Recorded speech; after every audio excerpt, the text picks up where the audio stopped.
한 목사님 고맙습니다. 특별히 이런 기회를 만들어주신 우리 한국기독교장로회 총회 한 목사님부터 여러 관계자 여러분, 아까 총무님께서 좋은 설교에 말씀해 주셨는데 모두 고맙습니다. 그 무엇보다 이 자리에 함께 하신 여러 수강생 여러분, 목사님, 전도사님, 또 교회 집사님 여러분들 정말 진심으로 환영해 드리지 않습니다. 저에게 주어진 시간이 2시간 동안이죠. 그래서 2시간 동안 최선을 다해서 여러분에게 제가 가지고 있는 한 단편을 집중과 선택으로 말씀을 드리도록 하겠습니다. 사실은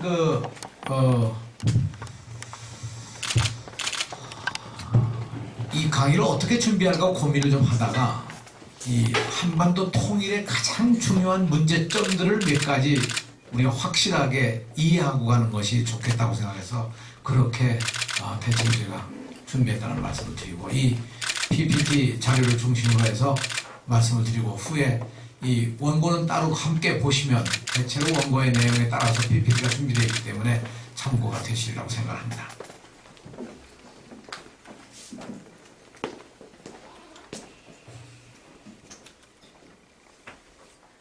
최근에 여러분 아시는 바와 같이 박근혜 대통령이 통일이 대박이다 이렇게 얘기해가지고 아주 사람들에게 대단한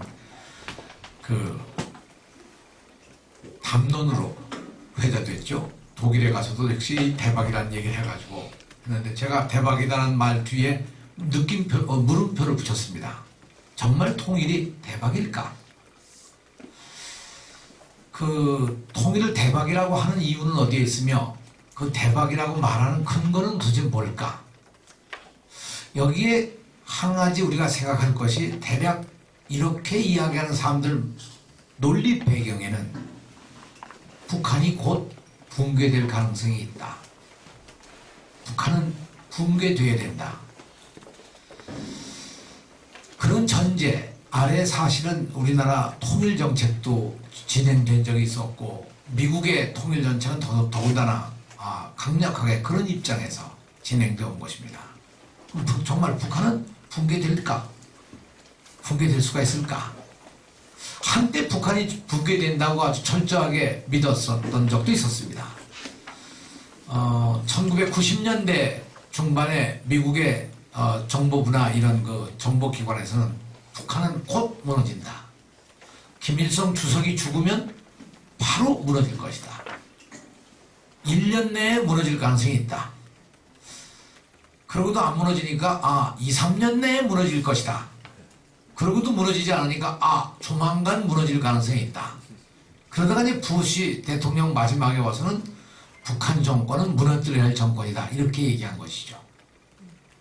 그러면 이렇게 무너지면 과연 그걸로 통일이 오는 걸까? 그런 얘기죠. 무너진다면 통일이 오는 건가?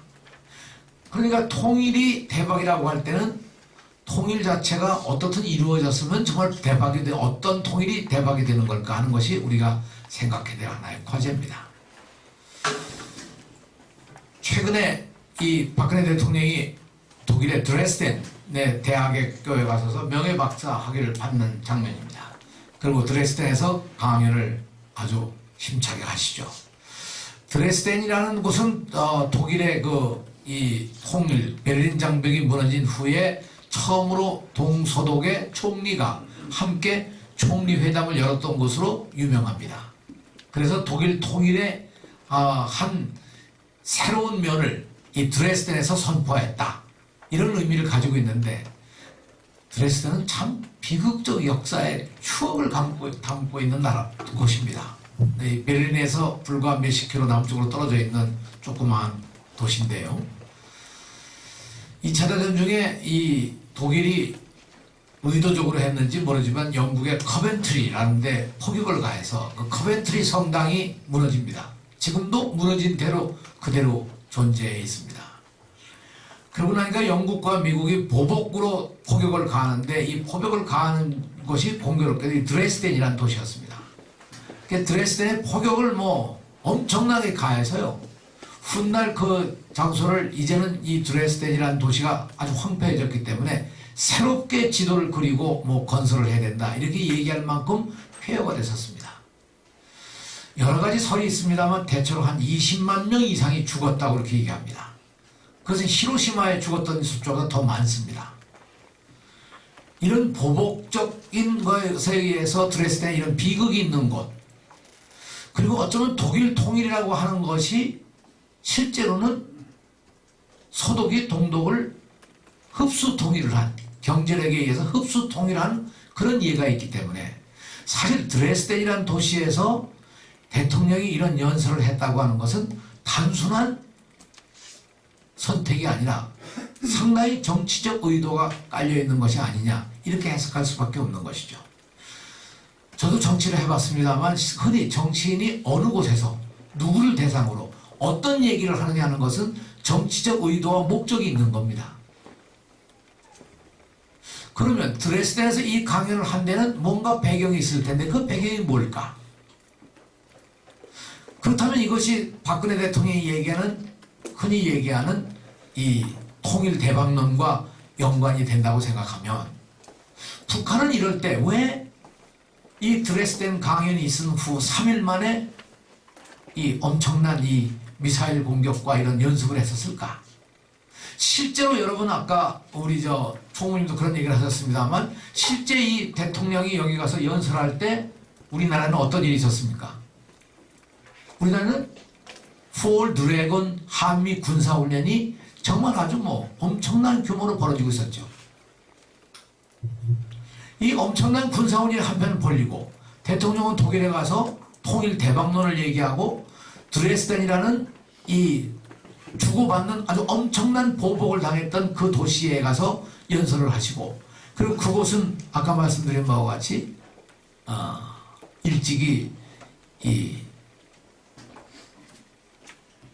베를린 장벽 무너진 후에 동서독 총리가 함께 만나서 회담을 했던, 다시 말하면 흡수 통일의 아주 결정적인 장면을 만들어냈던 그곳에서 왜 그랬을까 하는 것이 우리가 짐작을 해봐야 될 일이죠.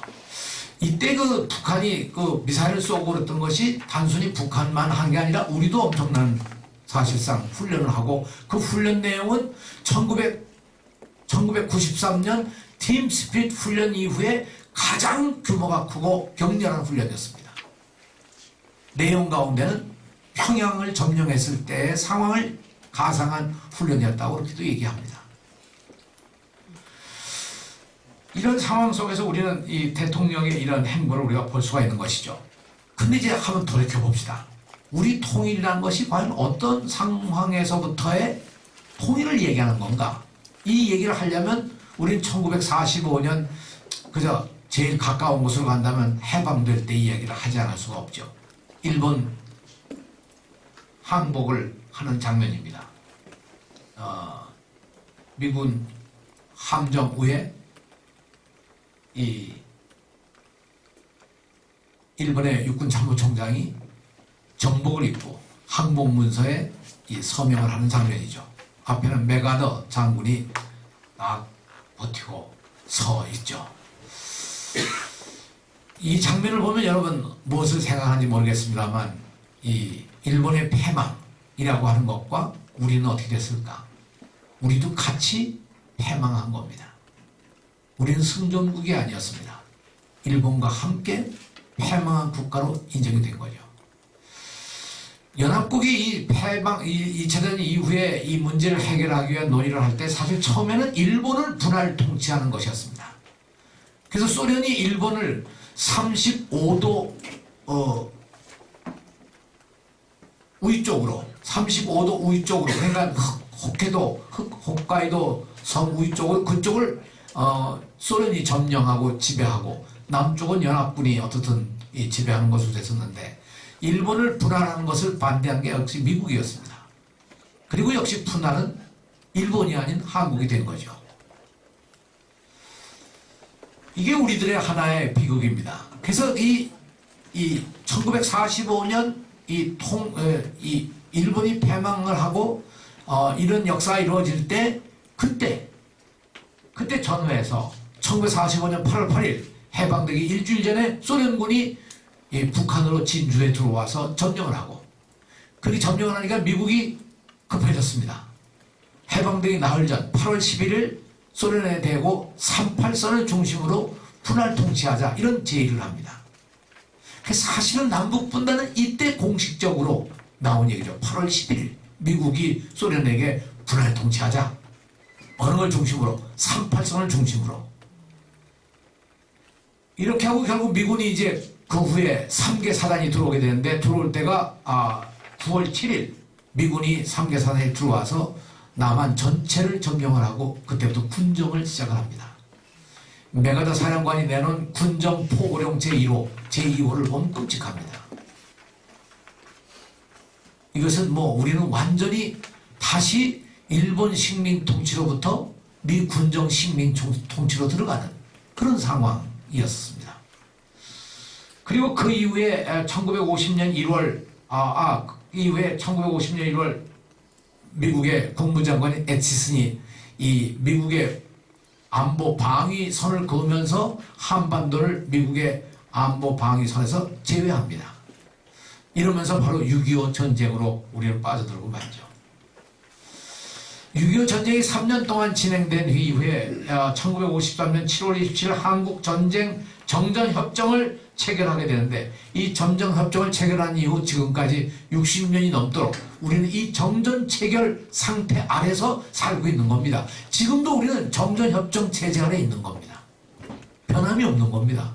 다만 전쟁이 공식적으로 끝난 것도 아니고 또 그렇다고 전쟁을 하는 것도 아니고 그러나 이것은 해결된 것이 아니라 바로 이 정전협정 아래에 우리가 있는 것이죠. 이제 정전협정문을 보면 여기 보시면 이게 서명한 원본입니다. 저 위에 잘 안 보이실 거예요. 요 불을 좀 꺼주면 조금 더 아마 밝게 보실 수 있을까 하는 생각을 하는데, 네. 고맙습니다. 한결 낫죠? 네. 때로는 컴컴한 것도 좋아요, 그죠? 네. 이걸 보시면 1953년 7월 27일 10시에 한국 판문점에서 영문 한국은 한국 및 중국문으로서 작성한다. 세 말로 작성한 것이죠. 이 세 가지 글의 각 협정 문부는 동등한 효력을 가진다. 이 세 가지가 다 각각 같이 다는 것이죠. 그리고 이것은 맨 위에 보시면 그날 밤 10시부터 효력을 발생한다 이렇게 되어 있죠. 그래가지고 김일성 사인이 있고 중국인민군 팽덕회 사인이, 팽덕회는 붓으로 쓰는 붓, 못 갈아가지고 붓으로 사인했습니다. 전쟁터 나온 군인이 붓으로 서명한다는 것도 참 낭만적이죠, 그죠? 네. 그 밑에 마크 클라크라고 하는 마크 W 클라크라는 미국 육군 대장이 국제연합부 총사령관으로 서명을 하고, 그리고 배석자로서 조선민주주의인민공화국 및 중국인민지원군 대표단, 다시 말하면 북쪽의 일종의 북쪽의 연합군이죠. 중공군과 이 북한군의 대표로 조선인민군 대장인 남일이라는 사람이 서명을 하고, 그리고 국제연합대표단의 해리슨이라는 장군이 역시 또 서명을 하는 이 문서가 원본 중에 하나입니다. 참고로 여러분 보시라고 그냥 가져왔는데요. 이 문서가 지금도 살아있는 문서입니다. 우리 상황이란 걸 여기서부터 출발해야 됩니다. 통일이라는 도대체 어떻게 해야 되나. 이 이후에 결국 우리가 살펴보면 남북분단이라고 하는 것이 처음에는 영토분단, 1945년 아까 말씀드린 38선을 기점으로 해서 미국이 제안해가지고 38선 기점으로 북은 누가? 이 소련이, 남은 미국이 군사적으로 통치하는 그런 분단이 이루어지죠. 두 번째 분단이 국가분단입니다. 1948년 남쪽과 북쪽이 각각 독립된 정부를 수립하죠. 남쪽은 대한민국 정부를, 북쪽은 조선민주주의인민공화국 정부를. 이것이 국가의 분할입니다. 처음이 영토의 분할이라면 두 번째 국가의 분단이죠. 세 번째는 1953년 전쟁 이후에 정전협정을 맺으면서 민족이 완전히 오고 갈 수가 없는 완전한 민족이 나눠지는 민족 분단이 되고, 이때부터 민족은 하나의 민족이지만 나눠진 민족은 원수관계가 되는 거죠. 그죠? 서로 나눌 수가 없는 그리고 나서 1948년 남북이 이렇게 갈라진 이후부터는 이념 문제, 공산주의와 민주주의라는 양측의 이념. 이것은 사실 공산주의나 민주주의로 설명될 수 있는 건 아닙니다. 하여튼 북쪽과 남쪽이 가지고 있는 정체성에도 문제가 되고 다 문제되는 쌍방 간의 완전한 대립관계가 형성되기 시작한 것이 48년 이 국가 분단이 이루어지면서부터 이루어진 것이죠. 그러면 통일이라는 게 뭡니까? 이 네 가지 가운데 하나로 통합하는 게 통일이 되겠죠. 그죠? 네 가지 가운데.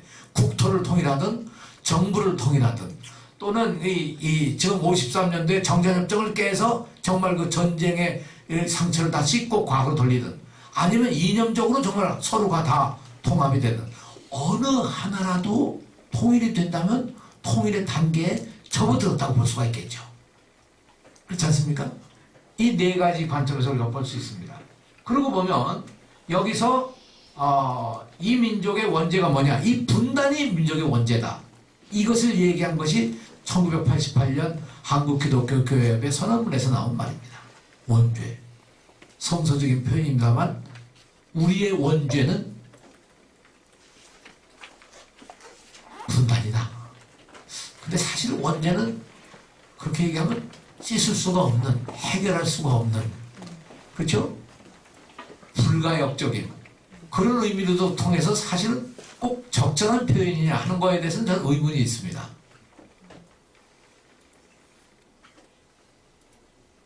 그러나 여기에 원죄는 아마 성서적인 개념보다는 이 문제가 근본적인 문제다 하는 개념을 갖고 있지 않을까. 우리 한반도의 문제, 근본적인 문제다. 이 근본적인 문제라고 하는 것은 뭐냐? 여기서 결국 분단 문제라고 하는, 이 분단이라고 하는 앞서 얘기한 이 문제가 해결되지 않는 한 어떤 평화도, 어떤 민주주의도, 어떤 자유도, 어떤 좋은 상황도 우리가 예측할 수가 없는 것이다 하는 얘기죠. 그래서 이 문제가 반드시 풀어져야 된다는 것이 근본적인 하나의 요구 조건이기도 합니다.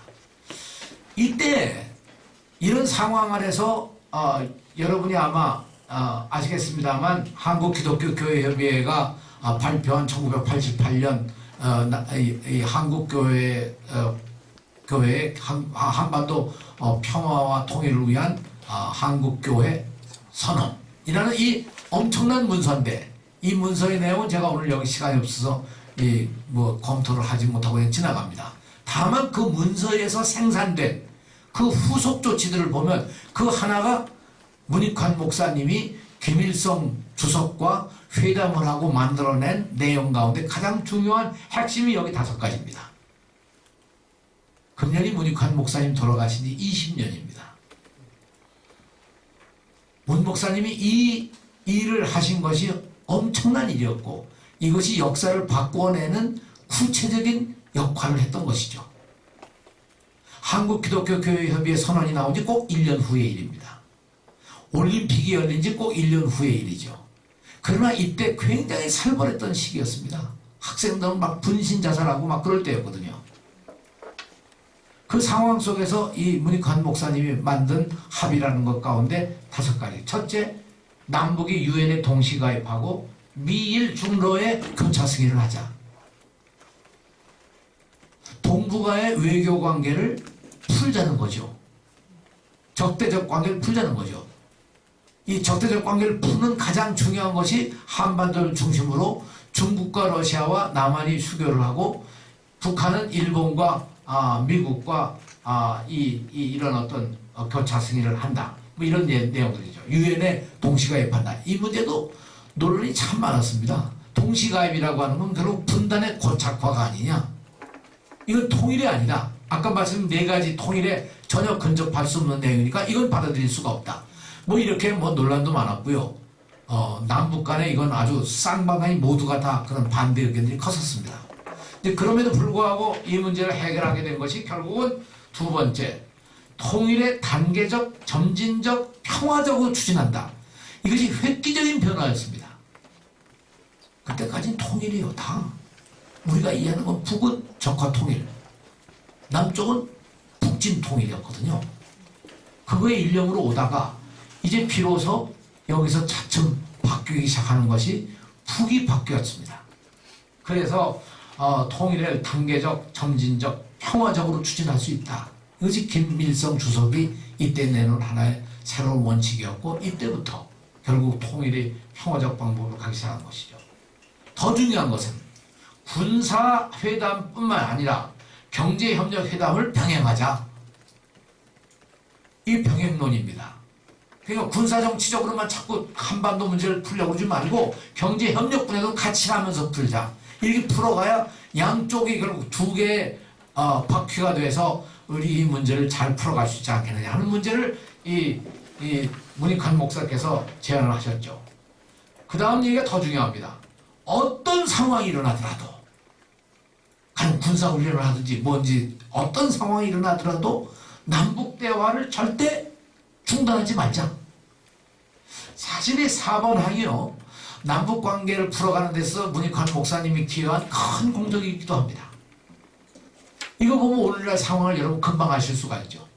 만약 이 원칙이 적용된다면 어떤 상황이 오더라도 남북대화가 지속돼야 문제를 해결하는 거지, 그냥 단절시키면 문제 해결을 못하지 않습니까?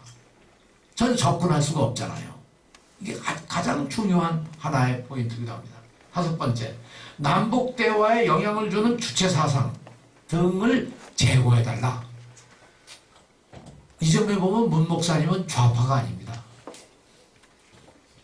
정말 종북 세력이 아닙니다. 오히려 남북대화의 주체사상이 걸림돌이 되니 그 얘기 좀 그만하시오. 이건 누구도 감히 김일성 주석이 할 수 있는 얘기가 아니었습니다. 정말 문익환 목사의 위대한 하나의 도전이었고 이런 얘기였죠. 여기서 김일성 주석은 연방제를 점진적으로 단계적으로 추진한다는 데 동의하고 유엔 동시가입에 대해서는 1991년 신년사에서 발표를 합니다. 이거 약속한 다음에 한 1년 반, 2년 가까이 지난 다음에 이 얘기를 하시는 거죠. 참 대단한 것이었습니다. 그래서 사실 문익환 목사님이 물꼬를 트신 겁니다. 처음에 마중물을 넣은 것이 한국기독교교회협의회 1988년 88 기독교 선언이었다면 구체적으로 이것을 실천해내기 위해서 북에 가셔서 김일성 주석과 담판을 하고 이거 내놓은 것이 이 문익환 목사의 엄청난 기여였죠. 문익환 목사의 노력에 의해서 사실은 유엔에 동시가입을 하고 여기서 한반도 비핵화를 합의하게 되고 여러 가지 이제 발전하게 되고 더 나아가서 남북 기본 합의서를 만들게 됩니다. 그런데 그러면 이 대박이라고 하는 사람들이 얘기하는 대박론이 뭘까? 구체적으로 본다고 하면 이런 얘기가 있습니다. 남북이 경제적으로 통합되면 어떤 현상이 일어나느냐? 이것은 골드만삭스라고 하는 회사가 글로벌 이코노믹스의 논문으로 발표한 2009년도에 발표입니다만 그때 2009년이니까 이제 내년에 통일이 되면 어떤 사태가 일어나냐? 내년에 통일이 되면 2015년 5년 후가 되면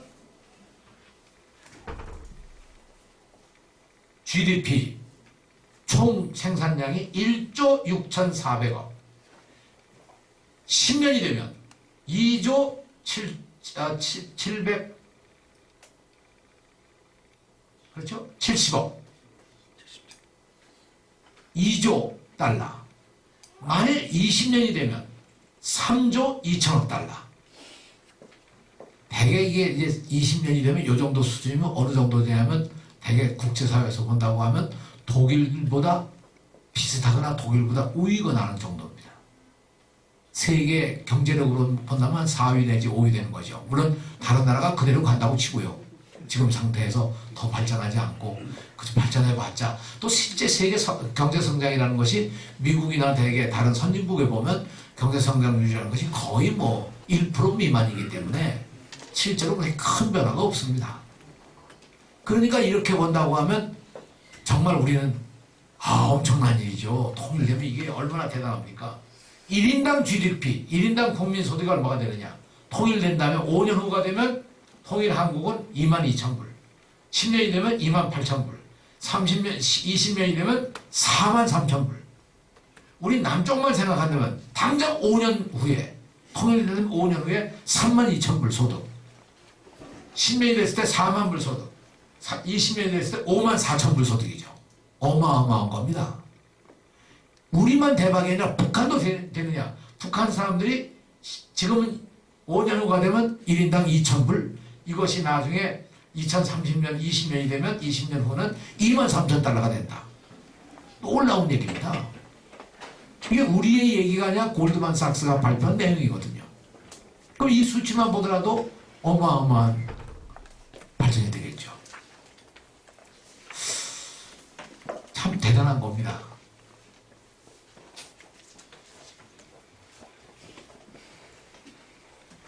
남북을 비교해 보면 남쪽의 무역량이 이게 2012년 거니까 한 1년 전이니까 조금 더 차이가 있습니다. 그렇게 큰 차이는 없습니다.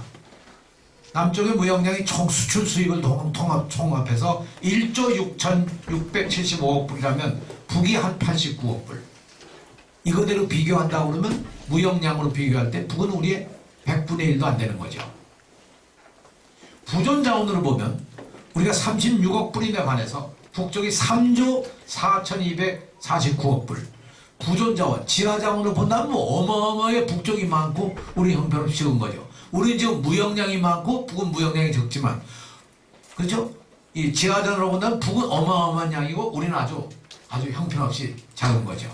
어떤 학자들에 의하면요, 북의 부존자원이 대략 우리 돈으로 따져서 한 2경 내지 3경 정도가 된다고도 얘기를 합니다. 이 억도 잘 생각이 안 나는데 그러면 뭐 상상을 못할 정도죠. 우리 1년 예산이 정부 1년 예산이 그저 한 300억, 350억 불, 아니야 350조, 350조 이렇게 본다고 하면 10배면 3,500조, 100배를 하면 3경이 들어가는 겁니다. 그냥 상상을 못할 정도죠, 뭐. 근데 그거는 뭐 여러 보는 견해에 따라서 나올 수 있는 거고, 아직 그렇게 정확하게 우리가 분석해 볼 수가 없으니까 알 수는 없습니다만, 제가 알기로도 대단합니다. 가령 우라늄 같은 경우는 전 세계 매장량의 절반 정도가 북에 있다고 얘기를 합니다. 그러니까 후에 우라늄을 대체 연료로 우리가 사용하게 된다고 그럴 때 아마 그것은 엄청난 자원이 될 수 있겠죠. 가령 우리는 아연 같은 것이 전 생산이 안 되는데 북은 뭐 아연이 아주 대단합니다. 노천광에서 막 캐냅니다, 아연을. 그러니까 우리가 상상할 수 없을 그런 정도가 되겠죠. 군대 수로 보면 2011년에 북이 62만이었고 우리가 62만이고 북이 119만, 합하면 모두 약 한 180만 명이 되는데, 미국의 전체 군인 수가 얼마인지 아시겠습니까? 전 세계를 지배하고 있는 미국의 군대 수가 금년도에 조금 더 줄여가지고 미국의 군대 전체 수가 45만 명입니다. 네. 그렇게 보면 이게 뭐 어마어마한 군대가 싸우지도 못하면서 양쪽에 그저 으르렁거리면서 그저 가끔 가다가 군사훈련이나 뭐 펑펑 쏘대면서 이게 180만이 양쪽에서 전혀 생산성이 없이, 그렇잖아요. 전혀 생산성이 없이 밥만 먹으면서 그저 전쟁 준비 내지 전쟁 연습만 하고 있다. 야, 이건 정말 기가 막힌 얘기 아니겠습니까? 제가 왜 이 말씀 드리냐면, 그러니까 지금 사실 대박 얘기할 때가 아니라 어떻게 하면 군사적 긴장 관계를 완화해서 이 180만을 좀 줄일 수 있을까? 이 줄이면 무슨 복지도 하고 뭐도 하고 그러지 않겠습니까? 무슨 무슨 창의적 경제니 무슨 복지니 이것밖에 없어요, 길이요. 양쪽 군대를 미국만큼만 줄이지 못한다 하더라도 미국의 한 2배 정도만 줄여도 얼마만큼 줄이는 거예요? 이 쓸데없는 군인들은 사실상이요. 그렇게 엄청나게 하고도 천안함이 빠지지 않습니까? 참 우리가 참 너무 부끄러운 얘기죠. 이런 면으로 볼 때 이제 우리가 정말 대박이라고 하는 건 뭘 대박이라고 할까? 그 대박은 난 다른 게 아닙니다. 정말 우리가 대륙으로 뻗어나갈 수 있는 그 길이 열릴 때 우리가 한반도라는 좁은 땅에서 있는 것이 아니고 남북으로 갈라지는 이런 상황이 아니고 정말 대륙으로 뻗어나가서 저 밑에 있는 중국 횡단철도, 몽골 횡단철도, 만주 횡단철도, 시베리아 횡단철도 이러한 그 횡단철도를 통해서 정말 우리가 유럽과 소통을 하고 그리고 바다로 태평양을 소통할 수 있는 바다와 태평양과 유럽이 만나는 한 중앙에서 우리가 양쪽에 소통하는 한 중앙이 된다고 하면 그야말로 정말 전 대박이죠. 정말 우리의 큰 꿈이라고 하면 이 꿈을 가져야 되는 겁니다. 사실은 한반도가 중요한 것이요. 이 대륙이 태평양으로 뻗어나갈 수 있는 길목이거든요. 이런 면에서 우리가 가지고 있는 지정학적 중요성이라는 건 대단히 중요합니다. 이런 면에서 본다면 우리가 대박을 얘기할 수 있는데 그렇다면 대박을 얘기하려면 이런 걸 해내기 위해서 중국과 러시아와 그리고 남북 간의 외교적 관계가 정상화가 되고 이것이 더 발전되고 한미 안보 조약만 중요한 것이 아니라 한중 협력도 굉장히 중요한 그런 외교적 균형 외교를 하지 않으면 이런 게 이루어질 수가 없는 거죠. 아마 오늘 아침 신문 보니까 북한이 고속철도를 이 개성서부터 평양 신의주를 거쳐서 중국으로 연결되는 이 고속철도를 중국과 해서 20조라든가요? 얼마를 들여서 이걸 한다. 공사를 할 계획이다. 한국 회사들도 여기 참여할 수 있을지 의문이다. 이렇게 기사가 나왔더라고요. 의문을 제기할 게 아니라 남북관계를 잘 만들면 의문이 제기할 이유가 없는 겁니다. 의문의 여지 없이 그건 할 수 있는 겁니다. 우리가. 또 우리가 해야 되는 거죠. 당연히. 멀쩡한 4대강 파지 말고 거기다가 할수 우리 토목, 건축 정말 대박입니다. 북한은요 철도가 5,000km가 넘습니다. 그리고 지금도 아직 손도 못 대고 있는 것이 한 2,500km를 복선화하겠다는 계획을 벌써 10몇 년 전에 만들어 놓고요. 아직 손을 못 대고 있는 거거든요. 자금도 없고 실제로 기술력도 좀 딸릴 거고요. 사실 이거 자랑은 아닙니다만 제가 그 정상회담 끝난 다음에 2007년 정상회담 끝난 다음에 제일 먼저 한 일이 이 개성 신의주 간 철도에 대한 개보수 작업을 하기 위해서 우리 기술진이 신의주까지 철도를 전체적으로 다 이 현장 검증을 하고 왔습니다. 사실 그것이 간단한 얘기처럼 들릴지 모르지만 어마어마한 일입니다.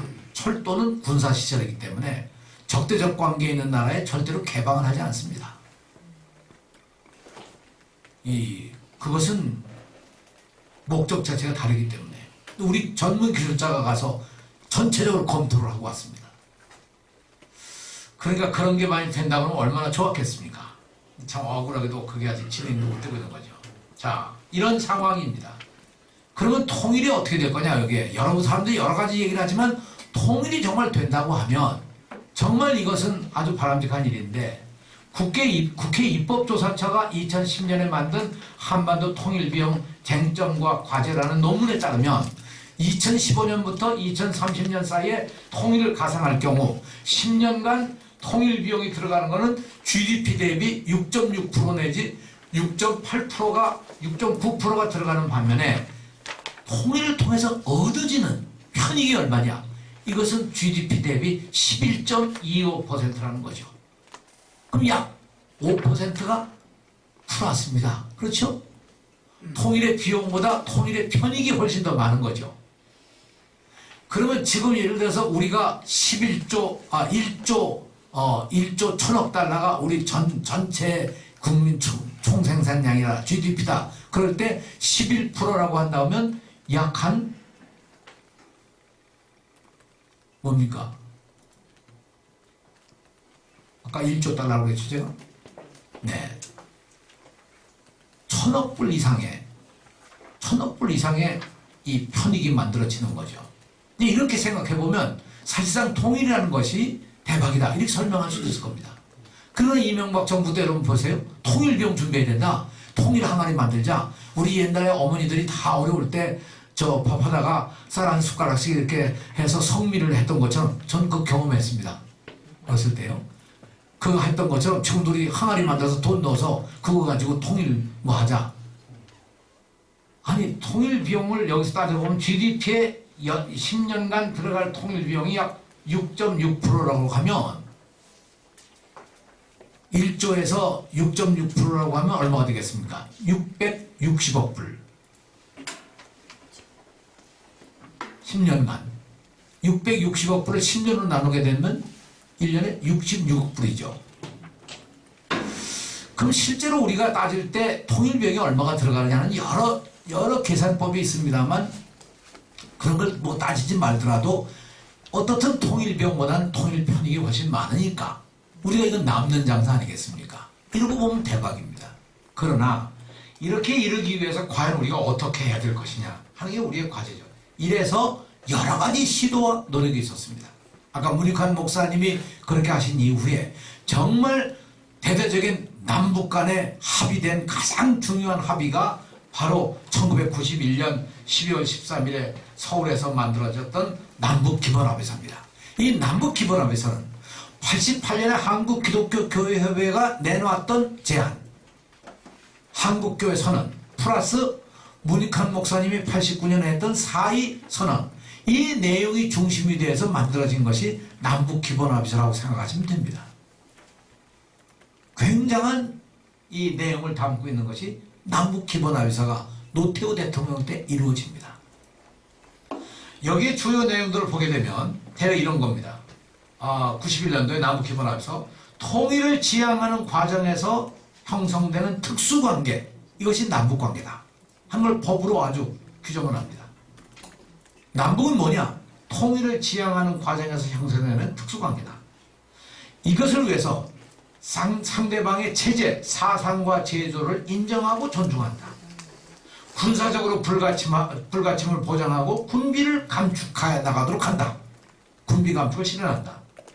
정전 상태를 평화 상태, 항구적인 평화 상태로 전환시킨다.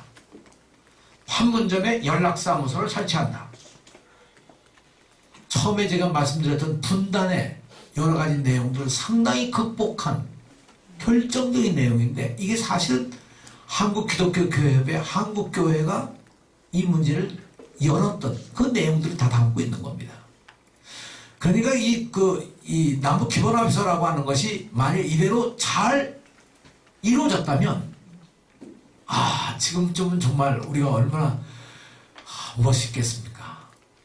자동차를 타고 38선을 넘어 평야를 거쳐 신의주를 거쳐 이번 여름은 우리 로마로 가지. 그 길로 그냥 로마로 가거나 아니면 시베리아 철도를 타고 바이칼로 옆으로 우리 나핵집 목사님 지난번에 그 역사적인 평화열차 며칠간 타셨죠 그때?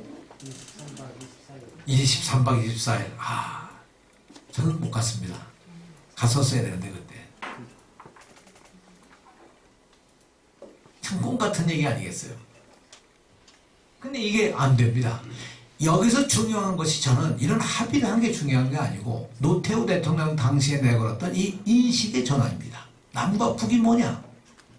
남과 북은 통일을 지향하는 과정에서 형성된 특수관계일 뿐만 아니라 저 위에 보면 북한은 선의의 우리의 동반자이고 북한도 우리 우방과 외교관계를 수립할 수 있도록 도와야 한다.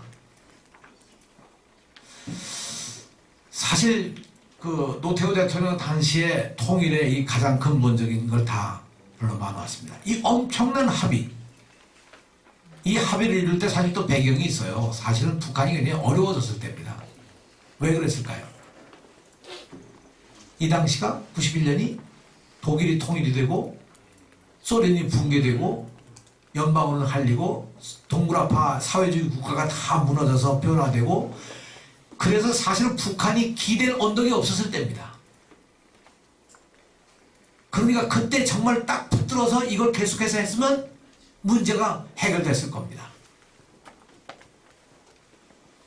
엄청난 일입니다. 남북기본합의서. 그러나 이게 여기서 안 됩니다. 왜 안 되느냐? 1993년 3월에 팀 스피릿 훈련이라고 하는 한미 군사훈련을 다시 재개합니다. 92년에 한 번 딱 중단했던 이 훈련을 다시 재개를 합니다. 이것이 결정적으로 남북기본합의서를 파기하는 결정적인 원인이 됩니다. 그럼 누가 이 훈련을 하려고 했을까? 이 훈련을 누가 하려고 그러겠어요? 국민이 하려고 하겠습니까? 아닙니다. 군인들이 하고자 했겠죠. 불행하게도 이 군사훈련이 다시 시작됩니다. 이때 왜 군사훈련이 다시 이렇게 됐는지 하는 외교문서는 아직 공개되지 않았습니다. 아마 얼마 후에 저희가 아직 살아있을 때 공개될지 모르겠지만 얼마 후에 이게 공개된다면 그냥 가정만 하고 지나갑니다. 아무튼 이 팀 스피릿 훈련이 결국은 이 당시 아주 우리들에게 결정적으로 남북기본합의서를 파기하는 결정적 계기가 됩니다. 우리 국회에서는 약속대로 한다면 국회가 이 문서를 비준 동의를 해야 되는데 우리 국회에서도 반대를 했습니다. 국회에서는 이 남북의 문서를, 이 합의문 남북기본합의서를 비준 동의할 수 있는 법적 근거가 없다는 이유로 국회가 거부를 합니다. 그러니까 실제로 형식적으로 보면 국회가 비준 동의를 하지 않았기 때문에 우리 내부에서는 공식 문서가 될 수가 없었던 거고요. 내용적으로 보면 아까 말씀드린 바와 같이 팀 스피릿 군사훈련, 이 북한이 붕괴됐을 때 어떻게 군사작전을 해서 이걸 다 평정해 나가느냐는 이 팀 스피릿 훈련이 다시 재개되면서 이런 군사적 관계 갈등 속에 이것이 그만 무산되고 맙니다. 참 억울한 일입니다. 이후에 미국이 다시 발동을 겁니다. 왜냐? 미국은 영변에 있는 핵시설을 근본적으로 해결하겠다는 생각을 가지고 제네바에서 이런 기본 합의를 만들어냈는데 이 미국의 갈루치라고 하는 대표와 북한의 강석주라는 대표, 왼쪽 오른쪽에는 강석주입니다. 지금도 강석주는 북한의 외상입니다. 오래 하죠, 그죠? 참 오래 합니다. 이때 부상이었는데요. 지금도 이 사람이 외상이니 94년부터 지금 하면 20년 아닙니까? 거의 20년 북한 외교를 완전히 꿰뚫어 혼자다 끌고 오는 사람이죠. 이건 뭘 의미하느냐? 우리는 늘 사람이 바뀌니까 정책적 연속성도 없으려니와 정책도 제대로 과거는 어땠고 미래는 어떻게 할 것인가를 제대로 못 맞춰내는데 북쪽은 일관성 있게 하고 있는 거거든요. 그게 중요한 게 아니라 94년도에 북미 이 합의라는 게 굉장히 중요합니다. 이것은 남북 기본 합의서보다 더 중요한 북한과 미국 간의 최초의 문서죠. Agreed Framework라고 하는 이 이름의 이 문서가 북미 간의 최초의 문서일 뿐만 아니라 대단한 의미를 갖고 있습니다. 이 내용을 보면 제일 중요한 것은 2003년까지 200만 킬로와트를 생산할 수 있는 이 경수로를 북한에 건설해 준다. 건설할 때까지 매년 에너지가 필요할 테니까 중유 50만 톤을 제공해 준다. 영변, 그 대신에 영변에 있는 흑연감속로, 그쪽엔 이 흑연감속로입니다. 원자로가. 흑연감속로에 시설을 동결하고 해체한다. 이게 주고받는 겁니다. 영변을 해체하면서 동시에 이 200만 킬로와트의 전력 생산할 수 있는 경수로를 해준다. 자, 이렇게 되면 덤으로 북한에서 주는데 대북 금융거래를 포함한 모든 무역 투자 제한을 완화한다. 평양과 와싱턴의 양국 연락사무소를 개설한다. 그리고 양국 간의 관계에 따라서 대사급의 관계로 격상시킨다. 다시 말하면 모든 북미의 외교 관계를 다 새롭게 만든다. 꼭 20년 전에 합의한 내용들입니다. 덤으로 이걸 주겠다는 거죠. 그럼 이런 걸 이렇게 주고받는 것뿐만 아니라 여기에 더해서 그럼 뭐냐? 미국은 그 대신에 북한에 대해서 절대로 핵무기를 공격용으로 사용하지 않겠다는 것을 공개적으로 보장한다. 미국이 북에 대해서 핵무기 안 쓰겠다. 걱정하지 마라. 이걸 아주 국제사회에 공개적으로 보장할 뿐만 아니라 이에 대해서 또 주고받는 거죠. 북한은 한반도 비핵화 공동선언을 이행하도록 한다. 동시에 남북대화를 추진한다. 이것이 94년도에 이루어진 북미 간의 합의였습니다. 이것뿐만 아니라 이걸 통해서 북한은 뭘 하느냐. 북한은 NPT 핵안전보장의 조약에 가입을 하고 북한은 IAEA 세계 원자력 기구의 사찰을 수행할 뿐만 아니라 IAEA가 요구하는 모든 안전조치를 이행하겠다. 이게 북한에 이제 주고받는 합의였습니다. 이 합의가 굉장히 중요합니다. 이 합의대로 됐으면 또 한반도의 문제는 정말 눈 녹듯이 정말 이 문제가 해결이 됐을 겁니다. 여기에 또 막악기입니다. 잘 가다가 참 어렵게 갔습니다. 뭐 우여곡절 많습니다만 어렵게 가는데 이게 막악기입니다. 이런 합의에서 2000년 6.15에 평양에서 남북 정상회담이 열립니다. 사실 남북 정상회담도요, 북미 관계의 북한의 미국의 대한 정책 속에서 이루어질 수밖에 없는 것이 한계입니다. 1994년 제네바 기본 합의의 이행 과정에서 역시 아까 말씀드린 바와 같이 그 합의에 남북 대화를 추진한다 나와 있지 않습니까? 그것이 바로 이 정상회담까지 간 거죠.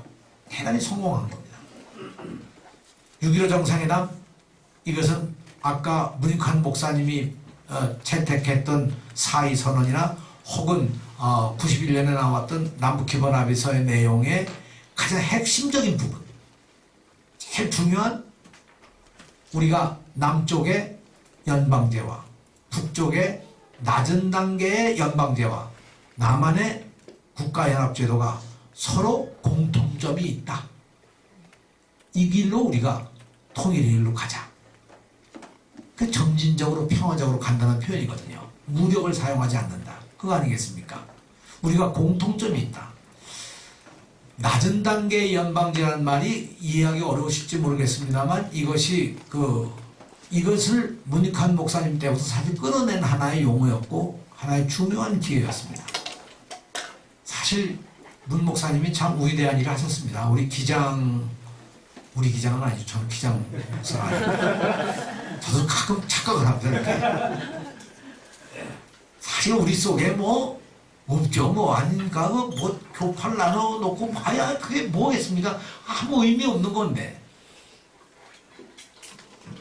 어쩌면 교파를 나눠놓고 주장하는 게 나는 요것밖에 못 봅니다. 요것밖에 모릅니다. 또는 이 바보 같은 짓입니다. 하는 것과 마찬가지죠. 하나님과 예수 그리스도를 고백하면서 그 앞에 고백이면 됐지. 거기에 무슨 교파, 무슨 교회, 무슨 의미가 있겠습니까? 사실 참 건 어리석은 일 가운데 하나예요.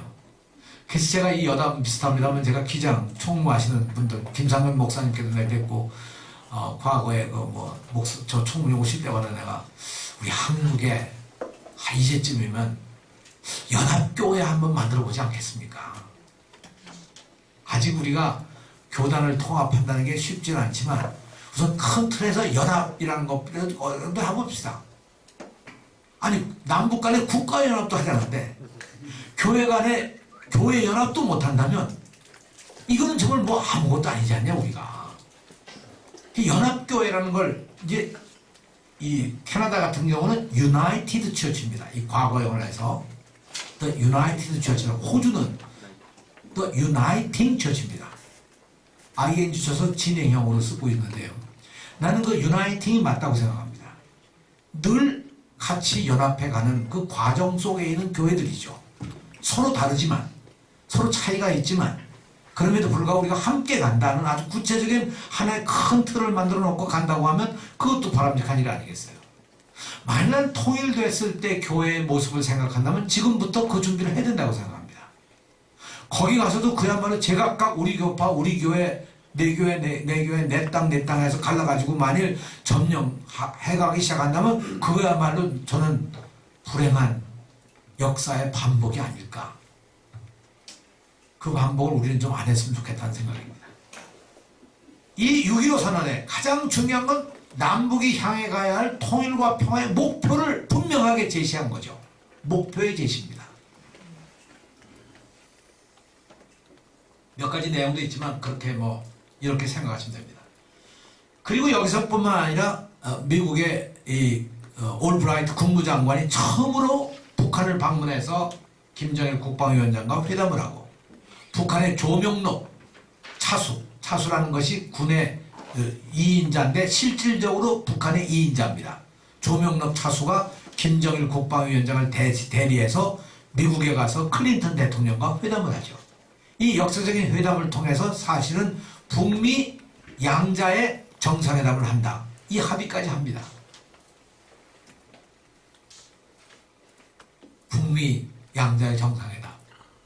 훗날의 이야기지만 클린턴 대통령이 한국에 나중에 퇴임하고 온 다음에 김대중 대통령께 제 임기가 1년만 더 길었어도 하는 후회를 하고 간 겁니다. 남북 관계를 확실하게 만들었을 텐데.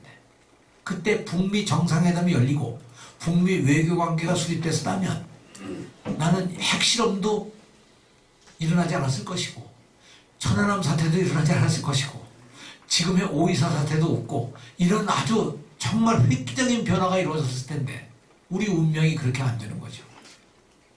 참 애달픈 일 가운데 하나입니다.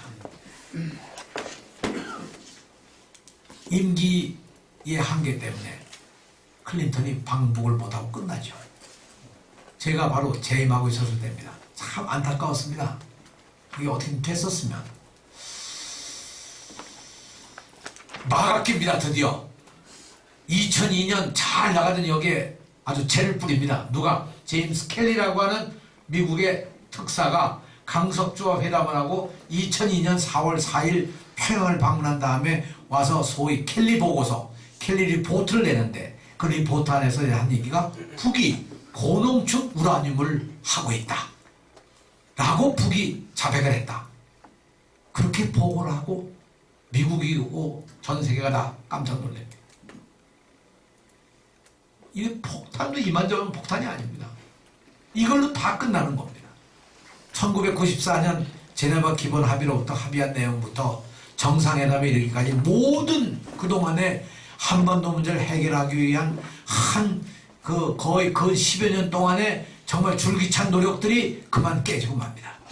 시기를 본다고 하면 여러분 아시는 바와 같이 어떻든 남북 기본합의서 그 이전에 88선언, 문익환 목사의 4.2선언 이런 거로부터 시작해서 지내온 한 10몇 년 동안의 한반도의 노력이라는 것이 한순간에 물거품이 되는데 그게 켈리 보고서가 딱 다룬 북한이 고농축 우라늄에 대한 이 자백을 했다. 근데 사실 10년이 지나도록 그 근거가 없습니다. 이것으로 한반도 문제는 그만 어려움 속에 빠집니다. 왜 2002년이었냐? 아까 여러분 잘 기억하실지 모르겠습니다만 제네바 기본 합의에 경수로를 완공시키는 시기를 2003년으로 했죠. 그리고 실제 그 언저리에 경수로가 상당한 진척을 봐서 이게 지금 땅속에 지하로 들어가는 경수로의 원자로 콘크리트 타설이 끝나는 장면입니다. 그래서 풍선도 날리고 하면서 축제처럼 하는 거죠. 여기서 이 콘크리트 타설이 끝나면서 사실 이 공정으로 거의 한 1년 후면 가동에 들어갈 수 있는 상태가 되는 거죠. 그 1년을 앞두고 켈리가 보고서를 내고 이 보고서로 이것도 종치입니다. 200만 킬로와트의 전력을 생산하기 위해서 기를 쓰고 기다렸던 김정일의 꿈도 허사가 되는 거죠. 왜 경수로였냐? 1991년 되돌아가서 동굴아파가 무너지고 소련이 붕괴되고 중국이 이렇게 개방이 되고 하면서 큰 타격을 입은 게 북한의 경제입니다. 북한 경제에서도 에너지 부분이 아주 3분의 1이 날아갑니다. 그 에너지가 없으니까 공장이 못 돌아가죠. 공장이 못 돌아가니까 생산을 못하죠. 생산을 못하니까 경제가 나빠지죠. 경제가 나빠지니까 어려워지는 거죠. 그 이후에 불행하게도 1994년에 북한으로서는 정말 불행한 일이죠. 북한으로서는 불행한 일인데 김일성 주석이 죽죠. 95년부터 자연재난이 들어서 몇 년 동안 정말 뭐 이루 말할 수 없는 재난을 겪게 되죠. 그러니까 사실 북으로서는 이 경수로라고 하는 것이 정말 절대적인 꿈이었습니다. 김정일 국방위원장을 돌이켜보면 이 경수로를 얻기 위해서 모든 걸 다 이 희생을 하거나 다 좋다 이 강권과 다름이 없습니다. 그런데 2002년 켈리의 보고서로 이게 그만 하루아침에 물거품되고 말이죠. 자, 이렇게 되고 나니까 그러면 북한의 이 문제를 해결하기 위해서 경수로는 다 없어졌지만 다시 우리가 한번 하자. 이제까지는 양자의 회담을 해서 제네바 합의를 했는데 안 되겠다. 양자가 안 돼서 이제 다자가 모여서 합의를 하면 이게 좀 더 구속력이 있지 않겠냐. 육자회담이 만들어지죠. 이 중국이 제의를 하고 중국은 중국대로 한반도에 있어서의 외교적인 주도권을 잡기 위한 의도도 있었고 적어도 미국과 중국 간의 어떤 외교적 줄다리기를 할 때 이 북한 문제, 한반도 문제를 가지고 적어도 어떤 상당한 이 역할을 할 수 있는 일종의 지렛대의 역할을 할 수 있는 그런 것이기 때문에 중국으로서는 아주 바라던 차였죠. 육자회담이 2년간 걸쳐서 9.19 합의라는 걸 냅니다. 9.19 합의라고 하는 것이 아까 얘기한 1994년 합의보다 정말 완성본과 같은 겁니다. 한반도 문제의 모든 문제를 해결하는 아주 모든 것이 다 담겨져 있는 것이 9.19 합의입니다. 여기에 또 죄를 부립니다. 미국이 그 발표하는 그날 바로 같은 날 마카오에 있는 방코델타 아시아라고 하는 그 은행에 이 사진이 좀 아주 신통치라서 미안합니다. 좀 시간이 있었으면 좋은 사진을 좀 올렸을 텐데 어떻게 으시시한 사진이 올라가가지고 은행도 신통치 않은데 여기에 있는 45개의 북한 계좌에 있는 2,500만 불이라는 돈이 북한이 마약 밀매를 하고 불법 거래를 하고 위패를 사용했던 그 계좌의 돈이다. 그러므로 북한의 이 계좌를 동결을 하고 이 북한의 이 계좌와 함께 거래를 하는 모든 국외의 은행부터 업체는 다 제재를 받는다. 아주 엄청난 일을 벌이는 거죠. 사실 이게요, 무슨 우리나라 언론에 나긴 김정일 국방위원장의 사금보다 개인의 돈을 하기 위한 이게 아니고요. 북한의 사실상 모든 외화가 입출입하는 하나의 창구였었습니다. 북한으로서는 이루 말할 수가 없는 거죠. 결국 이렇게 돼서 이 문제를 해결하기 위해서 다시 노력을 해가지고 2007년 2월 13일에 북경에서 육자회담을 위한 다시 한번 또 합의를 해냅니다. 이 합의를 할 때 아까 얘기한 방코델타 아시아의 은행의 불법 계좌 45개 문제는 잘 살펴보니까 증거를 발견할 수 없다.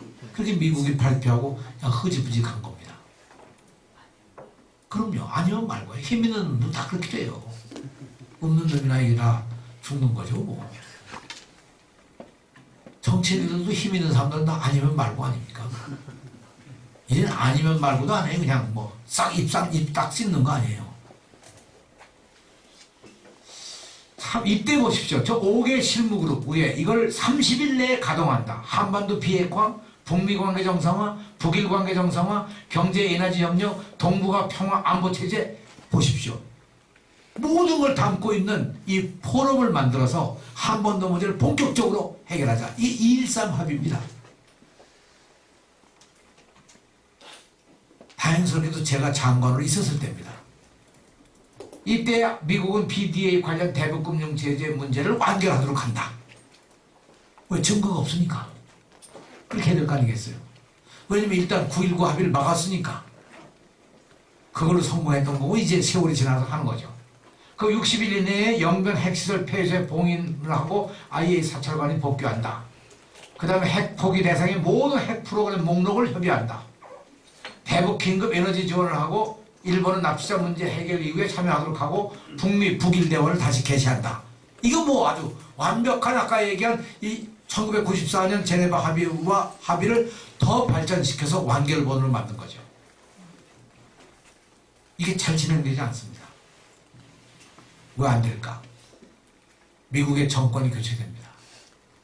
그리고 부시는 가고 오바마가 오는데 오바마가 전혀 아무 액션을 취하지 않습니다. 그리고 우리 정부는 이명박 정부가 들어와서 금강산 박왕자 씨 피살 사건이 일어나면서 연이어 사건들이 터지면서 결국 우리나라도 완전히 대북 문제를 닫는 거죠. 이런 상황이면서 미국이 오바마가 움직일 리가 없죠. 그러니까 모든 합의 다 끝난 겁니다. 암흑시대에 접어드는 셈이죠. 오바마는 약속을 지키지 않았습니다. 지금까지 그리고 노벨 평화상만 받은 거죠. 나는 이것을 미국의 배신이라고 그렇게 얘기합니다. 얼마 있으면 오바마 대통령이 우리나라에 또 옵니다. 나는 정말 내가 만나면 그렇게 묻고 싶습니다. 어떻게 선거 때 했던 약속들은 다 그냥 왜 공수포냐 그게. 제가 잘 아는 미국 사람, 미국 의회 국회의원이 그때 오바마 당선된 다음에 한국에 왔었을 때 제가 물었습니다. 오바마가 이제 당선됐으니 자 이제 한반도 문제는 정말 풀리지 않겠느냐. 눈 녹듯이 오바마가 얘기하지 않았냐. 단호하게 한국 문제를 풀기 위해서 종전부터 가겠다.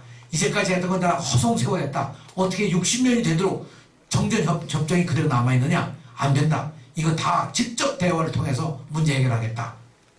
하긴 뭐래요. 하는 신용도 안 하지 않았습니까? 저는 정말 유감스럽습니다. 그때 그래서 내가 물었더니 대답이 저보고 미국은 안 된다. 왜 안 됩니까? 미국의 여론이 그 문제를 받아들일 수가 없다. 미국 사회가 변하지 않는 한 미국 정책도 변하지 않는다. 다시 말하면 미국의 국익에 따라서 국민들이 움직이는데 미국에 누가 북한 문제를 관심을 가지겠습니까?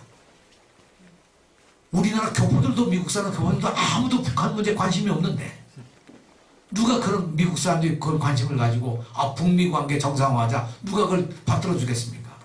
안 합니다. 미국은 아주 익스큐즈하기가 좋습니다. 우리 국민의 여론이 받아들이지 않으니까. 내가 비록 그렇게 약속은 했지만 국민 여론이 아니니까. 지금 상황이 더 나빠졌으니까.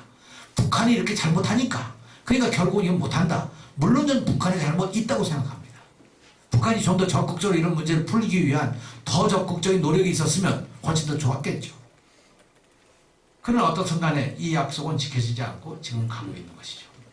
그리고 우리나라에는 그만 3월 26일 백령도에서 천안함해로 장병 46명이 죽으면서 우리의 남북관계도 서해바다에 백령도 앞바다에 빠져버린 거죠.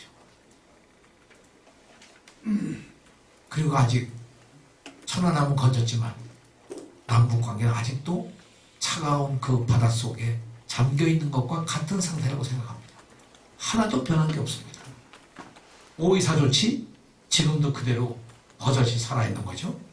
오히려 훨씬 더 악화되기 시작했죠. 작년에 있었던 훈련, 서해 훈련, 이 여기 나와 있는 B2 스피릿, 벙커버스터로 지하시설을 파괴할 수 있는 스텔스 전략 폭격기, 레이더에도 잡히지 않는 특수한 폭격기, 16개의 벙커버스터를 터뜨려서 지하 60m까지 파고 들어가서 그것을 파괴할 수 있는 엄청난 파괴력을 가지고 있는 핵폭탄을 장착하고 하는 이 비행기. 미국의 미주리 공항에서 떠가지고 한반도보다 태평양에서 급유를 받고 이 불과 한 30시간 만에 군산 앞바다에 와서 이 포격 훈련을 하고 돌아간 이 B2라는 어마어마한 무서운 비행기. 이게 투입되는 이런 그 무서운 핵전쟁에 대비한 이런 상황을 놓고 본다고 하면 아까 1994년 제네바 합의에서 미국은 핵무기로 북한을 공격하지 않는다고 하는 공개적 약속을 한다. 이것이 얼마나 의미 있는 약속이었는가 하는 거 볼 수가 있죠. 만약 94년에 맺었던 20년 전에 맺었던 그것이 잘 지켜졌었다면 지금쯤 여기서는 한반도에 이런 어마어마한 핵전쟁을 방불케 하는 이런 그 훈련이 있을 이유가 없지 않겠습니까? 그럼 여기서 북한의 급변 사태가 일어나는데 대변한 한미 군사훈련이 뭐냐? 처음 시작한 것이 1976년에 팀 스피릿 훈련입니다. 이것이 93년까지 진행이 됩니다. 92년도에 한 번 쉬었습니다. 그 다음 문제가 되니까 94년부터 RSOI라는 이름으로 바뀌어서 이 훈련이 진행되고, 이것이 2008년부터 Key Resolve Fall Eagle 이라는 이름의 또 다른 군사훈련으로 이렇게 대회돼서 오늘까지 계속되어 나오는 한미 군사훈련입니다. 이 군사훈련이 가져오는 여러 가지 상황이 있는 거죠. 북한의 급변 사태는 게 뭐냐? 북한 정권이 붕괴됐을 때, 북한의 내전이 일어났을 때, 북한이 외적에 의해서 침략을 받았거나 이랬을 때, 그런 게 급변 사태입니다. 급변 사태라고 하는 것을 대비한다고 해서 우리가 이런 엄청난 군사훈련들을 이제 하고 있는 거죠. 그래서 이렇게 하는 문제를 해결하기 위해서 제일 중요한 게 그럼 뭐겠느냐? 방법이 있는 거냐? 그 방법이 2007년 남북 정상회담에서 맺은 국가연합의 하나의 구조입니다. 정상회담, 총리회담, 경제협력 공동위원회, 군사공동위원회, 서해협력 특별지대위원회, 이런 장관급 위원회, 그 밑에 각 분야를 망라하는 철도, 도로, 조선산업, 농업, 보건의료, 환경, 역사, 언어, 교육, 과학기술, 문화예술 등등등등 여러 가지를 하는 차관급을 위원장으로 하는 각 위원회, 남북의 이런 위원회가 작동을 하자. 이것이 김대중 대통령께서 6.15 공동선언을 한 그 선언을 이행하는 일종의 실행 파일입니다. 14정상선언이라는 것이 그 6.15의 공동선언을 이행하기 위한 실행 파일로서 이것이 되어 있고, 만약 이것이 이행된다 그러면 한반도의 평화와 통일이라는 것은 하나의 구체적으로 우리에게 이루어질 수 있는 하나의 구체적인 내용이죠. 이건 참고로 여기다 제가 하나 넣습니다. 남북교류협력기금이라는 것이 남북교류협력법을 통해서 이제 이 남북교류협력기금이 만들어지는데, 이것이 만들어지기 전에 남북 또 지원한 돈도 91년부터 갔었습니다만, 여기서 가장 많이 들어간 돈이 경수로 사업비입니다. 사실 미국이 내야 될 건데 우리가 거의 다 돈을 내다시피 해가지고 저 돈은 다 정말 사라진, 누구한테 돈 달라고 할 수도 없고 완전히 그냥 물 건너간 그런 돈이죠. 4조 원이나 됩니다. 이게 가장 컸고요. 그 다음에 큰 것이 이 인도적 지원. 이것이 인도적 지원, 쌀을 이 북한에 구워주는 거, 비료 지원하는 거, 그것이 2조 2천억. 이산가족 상봉에 781억. 남북 경제협력, 이거 개성공단 만들고 하는 그런 비용. 이게 바로 이런 거고요. 그리고 여기에 남북 경제협력에 또 동시에 그 철도, 도로 놓은 것도 역시 여기에 들어간 그 비용입니다. 그리고 사회문화협력, 결의말 사전 만들기, 문화협력, 이런 교류협력 한 여러 가지 프로그램들, 그런 것이 다 저런 내용들을 담고 있는 거죠. 다 해서 얼마입니까? 우리가 10년 동안 북에 준 것이 9조 5천억. 총액수가. 그런데 9조 5천억 가운데 그저 경수로 사업비 빼면 나머지가 한 5조가 채 안 되는 돈이죠. 독일은요, 동독과 서독 간에 통일을 하기 위해서 서독이 동독에 18년간 매년 우리 돈으로 3조 2천억씩을 퍼붓습니다. 정말 현찰로 혹은 물자로 3조 2천억 매년 18년간. 그거는 아주 우리들에게 하나의 여러 가지 교훈이 되는 거죠. 그러면 이제 통일을 과연 어떻게 할 거냐? 여기에 대체로 4가지를 얘기합니다. 하나는 무력형입니다. 막대한 피해가 옵니다. 연세대학의 문정인 교수 같은 분은 만약에 남북이 단기전이라도 전쟁을 하게 되면 단기전에 죽는 사람이 약 500만 명, 경제적 손실이 약 6천조 될 거라고 합니다. 500만 명이 죽는다고 하면 인류 역사에서 전쟁에 죽는 최대의 인원이죠. 그렇지 않습니까? 저건 도저히 우리가 용납할 수가 없는 거죠. 저건 어떤 측에서도 전쟁을 못 일으키는 가장 중요한 요인이 막대한 피해가 오기 때문에 그 피해를 감당할 수가 없는 겁니다. 그건 단순히 6천조라고 한 얘기는 남북한에서 얻어지는 것만이 아니라 여기는 뭐 중국 경제도 무너지죠. 뭐 미국 경제도 무너지겠죠. 뭐 이건 뭐 보통 파급되는 소위 전 세계 경제 쓰나미 현상이 일어나가지고 아마 엄청난 상황이 벌어질 겁니다. 흡수요. 남북이 흡수 통일을 한다. 근데 힘이 센 사람이 힘없는 사람을 흡수하는 거죠. 그럼 우리가 아까 말씀드린 바와 같이 무역량으로 보면 약 100대 1인데 흡수하면 뭐 존재도 없어지는 거죠. 뭐 그렇잖아요. 동독 서독이 통일할 때 경제적 격차가 3대 1이었습니다.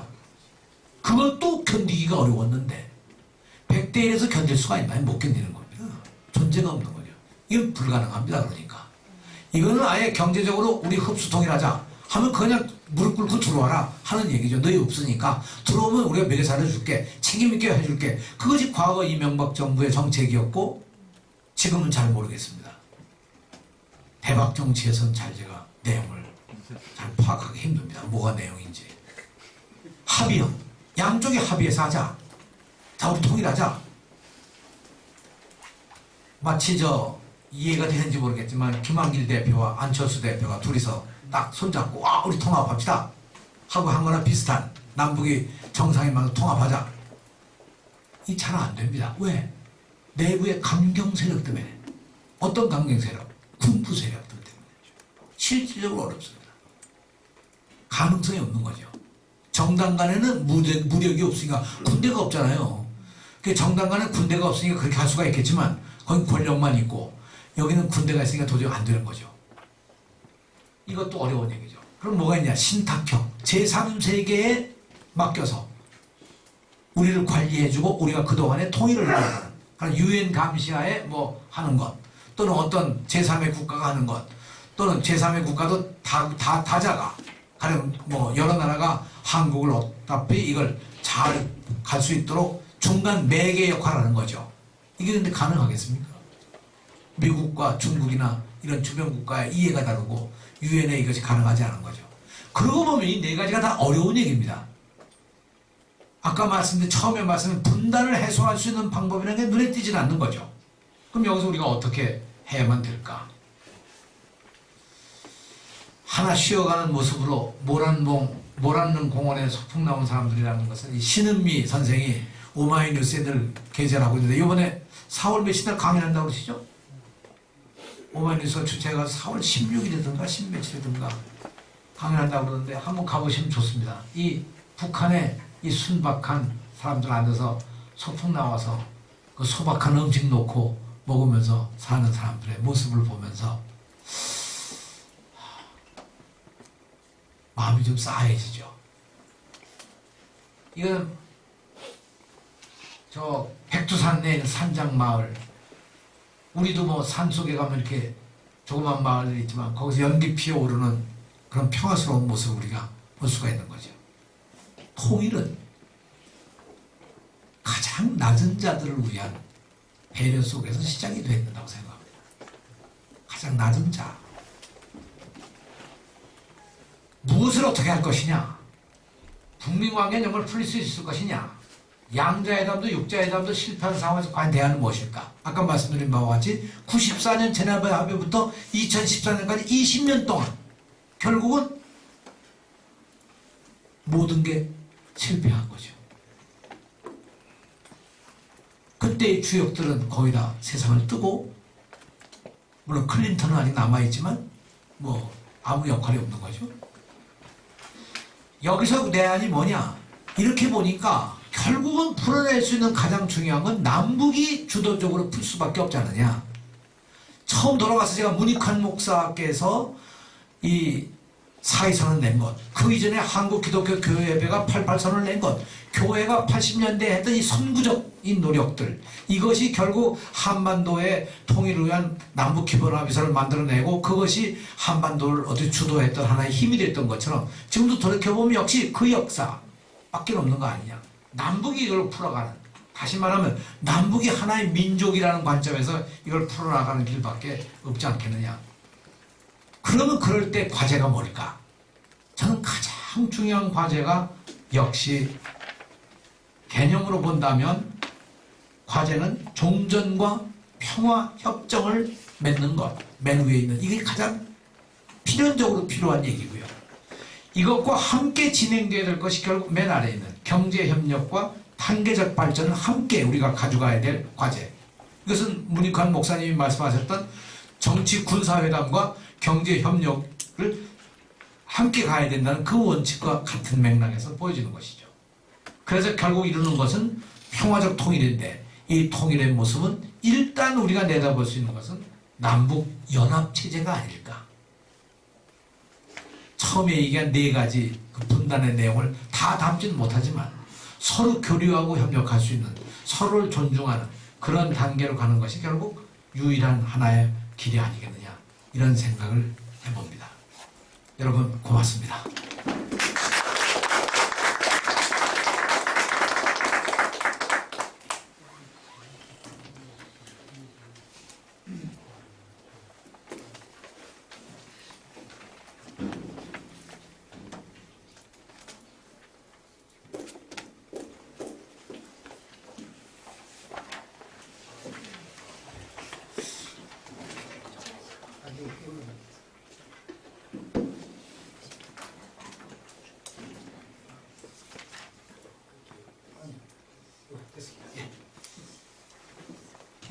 혹시 질문이 있으시면 질문해 주시면 성심껏 답변해 드리도록 하겠습니다.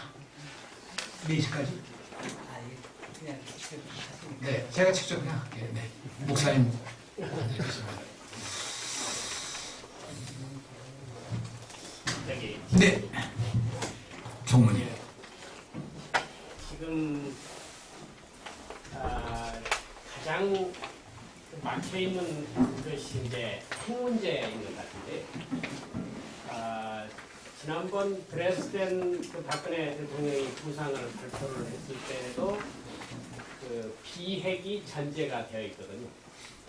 비핵이 전제가 되어 있는데, 비핵이 전제가 되어 있는 상태에서 북이 그것을 받을 수도 없고 받으려고 하지도 않을 거고, 만일 비핵을 김정은이 그걸 받는다면 김정은 자체가 이제 이렇게 축출이 되는 그런 정도일 것 같은데, 지금 현재 북이 핵을 생각하는 거죠. 네. 그러면은 이 비핵 이 부분을 어떻게 하든지 박근혜 정부 안에서도 이 부분이 뭔가 이렇게 소통이 되었으면 좋겠는데, 그 부분 오이사 조치에 관한 그것은 뭐 약간 그 융통성과 유연성을 이렇게 가지고 돼야겠다고 하는데도 핵 문장 어떤 그 선언적인 의미만 있지 실질적인 건 하나도 진행되지 않거든요. 그래서 그 박근혜 정부가 만일 어떤 제안을 했을 때 그 핵 문제를 어떻게 해야 북이 받아들일 수가 있을 것인지 한번 듣고 싶습니다. 아주 좋은 제안이십니다. 20년 동안 안 된 숙제입니다. 그죠? 아까 말씀드린 것처럼 20년 동안 풀려고 했지만 여러 차례 고비고비 있었지만 안 된 거죠. 여기 세 가지 우리가 생각해야 될 점이 있습니다. 첫째로 한반도 비핵화라는 합의가 1991년에 되어진 한반도 비핵화 합의, 이것이 노태우 대통령 서명을 했고 북한의 김일성 주석이 서명한 이 남북 간의 한반도 비핵화 합의는 지금도 살아있는 겁니다. 북쪽 사람들 만나면 한반도 비핵화 김일성 주석의 유언이니까 반드시 우리는 지킨다, 그 얘기를 늘 합니다. 그러면서 핵무기 만들잖아요. 한반도 비핵화라고 하는 얘기에서 사실은 그때 1991년 남쪽에 있었던 각 지역의 미사일, 기지에 있었던 거의 1000기에 달하는 핵무기를 다 반출했습니다. 제 고향에도 있었으면 미사일 기지가 거기서 다 갔죠. 그리고 한국은 이제 그렇게 미사일을, 핵무기를 여기 한반도에 배치하는 대신에 미국의 핵우산이라고 하는 정책에 의해서 여기 핵을 지원을 하는 거죠. 일단 유사시에 핵 항공모함이 온다든가, 아까 말씀드린 B2가 온다든가, 이런 것이 이제 다 그런 여러 미국의 핵 전략 속에서 한반도를 핵으로 지켜준다. 이런 얘기죠. 그러니까 북에서는 이 한반도 비핵화라는 얘기를 하게 되면 언제나 남쪽에도 비핵화가 돼야 되고 북쪽도는 비핵화를 하겠다. 그냥 남쪽의 한반도 핵우산도 치우고 자기들도 치우자. 심지어는 북쪽에서 미국의 핵우산이 우리도 좀 보호해줘라. 그런 얘기도 나옵니다. 그러면 이런 게 도대체 뭐냐? 다시 말해서 이 핵 문제라고 하는 것에 가장 중요한 것이 한반도 비핵화라는 내용을 정확하게 우리 이해를 해야 되는 거죠. 이것을 비핵 지대화를 하는 거냐, 핵무기를 없애는 거냐, 이런 또 복잡한 얘기도 거기에 담겨져 있습니다. 이 문제는 아마 노정선 교수의 강의 때 여러분이 충분히 들으실 수 있다고 생각합니다.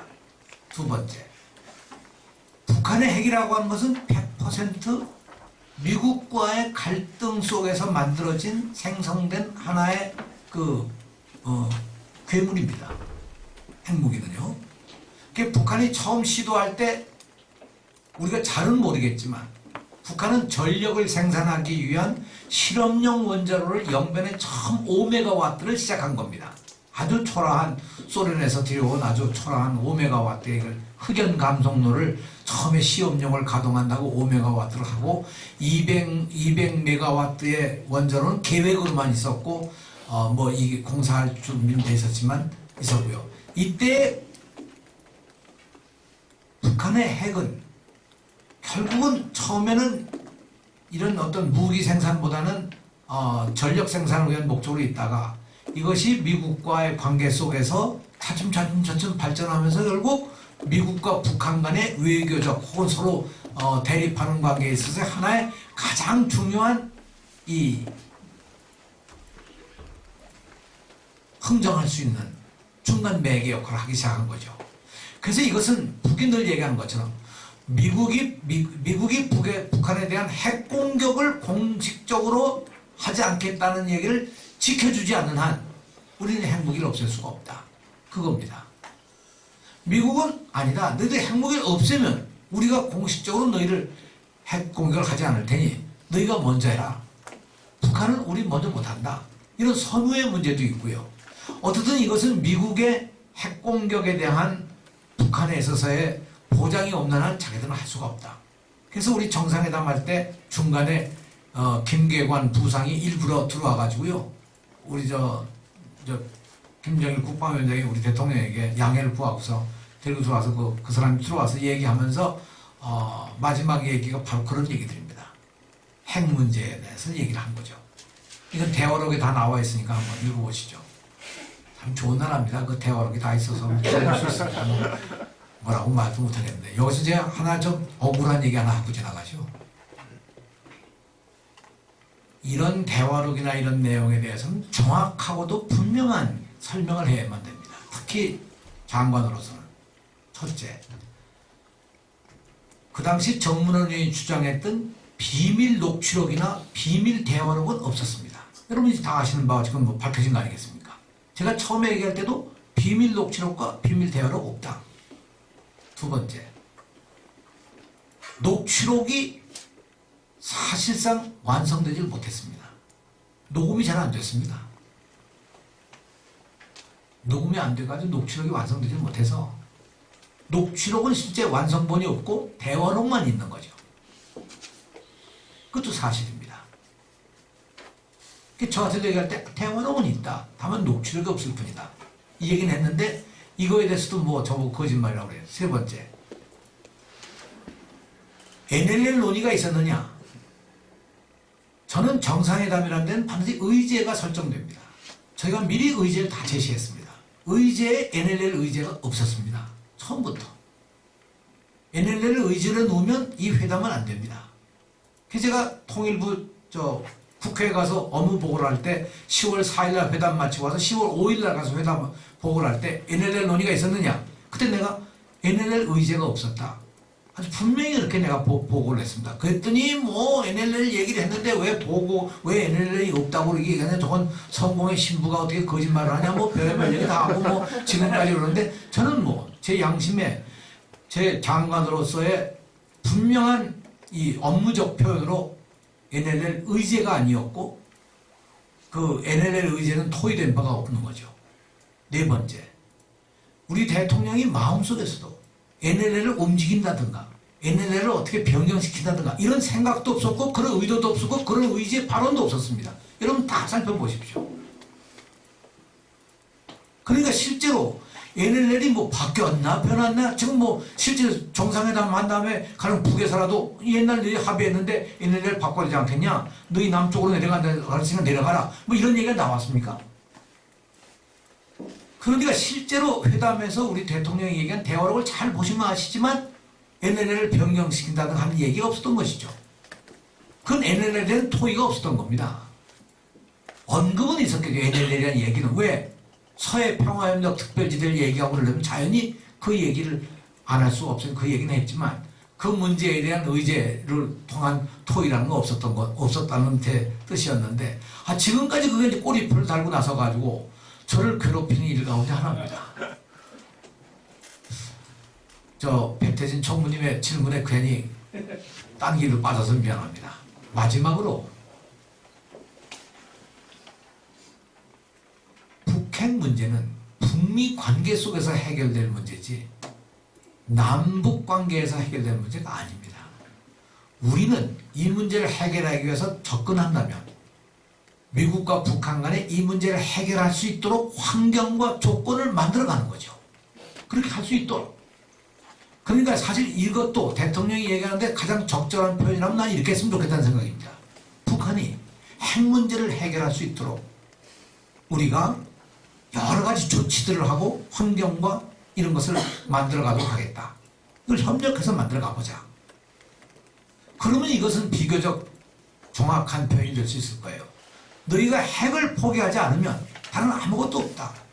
핵을 전제하는 한 그것은 우리 문제가 우리하고 관계가 아니니까 북은 일체에 응하지 않습니다. 그건 미국과의 관계니까. 아까 강석주라는 사람이 20년 넘게 그 자리에서 있다고 말씀드리지 않았어요? 변함이 없습니다. 20년간 똑같은 얘기하고 하고 있는 것이죠. 그것이 그 사람들이 주장하는 주장인데 이것을 넘으려면 이걸 변화시킬 수 있는 환경을 만들어내는 길밖에 없고 그것이 우리 남쪽 정부가 해야 할 과제라고 생각을 합니다. 그래서 드레스덴 회의라고 하는 것은 아까 총무님이 계시지 않을 때 말씀을 드렸지만 참 그 배경과 환경이 별로 좋지 않은 것이고 거기서 대통령이 힘주어 얘기한 것이 우리 독일식 통일 방식을 따르겠다. 그래서 드레스덴에서 한 거 아니겠습니까? 그건 뭐예요? 흡수 통일하겠다. 뭘로? 경제력을 앞세우든 무력을 앞세우든 어떤 방법으로는 흡수 통일을 하겠다는 그런 의지를 표현한 것이고 이 발표가 나자 3일 만에 뭐 남북관계가 완전히 깨지기 시작하고 북에서는 뭐 있는 말 없는 말 험담을 해대고 이게 참 안타까운 얘기입니다. 저는 이런 문제들을 우리 정부도 그렇고 북정부도 좀 더 진지하게 정말 민족 문제를 생각한다면 거기서 좀 더 인내하고 참으면서 뭔가 합의해 나갈 수 있는 길을 만들어가야 옳지 않을까 이렇게 생각을 합니다. 한 번만 더 질문하시죠. 제가 다음 순서가 있어서 또 가야 되기 때문에 네, 우리 에큐메니안 기자. 2000년 북미 회담 할 때요. 그러니까 사실은 제가 알기로는 북에서 미사일 개발하고 실제로 실험 발사를 했던 것으로 알고 있는데, 그러니까 어쨌든 좀 북미 관계에서 굉장히 중요한 합의들을 할 수 있었던, 그러니까 배경적 상황으로 보면 그렇지 뭐 어쨌든 군사적으로 좀 대결적인 양상이 있었으니까요. 뭐 북에서 주장하는 것은 당시에 주장했었던 것은 우리의 군사력의 승리다 뭐 이렇게 자찬했었던 걸로 기억하는데 정확한 어떤 배경을 좀 알고 싶고요. 또 하나는 어쨌든 통일에 대한 화두를 계속 꺼내고 있는데 박근혜 정권에서 뭐 통일 대박이든 뭐 하여튼 그것에 대한 근거 자체에 대한 문제는 차후치고라도 통일 이 정부가 어쨌든 통일의 화두를 계속 꺼내고 있는 의도나 네. 그 의도에서 앞으로의 어떤 통일 정책을 펼쳐갈 것인가에 대한 개인적인 예상을 해주시면 될 것 같아요. 첫 번째 질문이 2000년 당시의 그 상황에서 북한의 입장이라는 게 과연 뭐였느냐. 저는 그때 2000년 당시의 상황에서 본다고 하면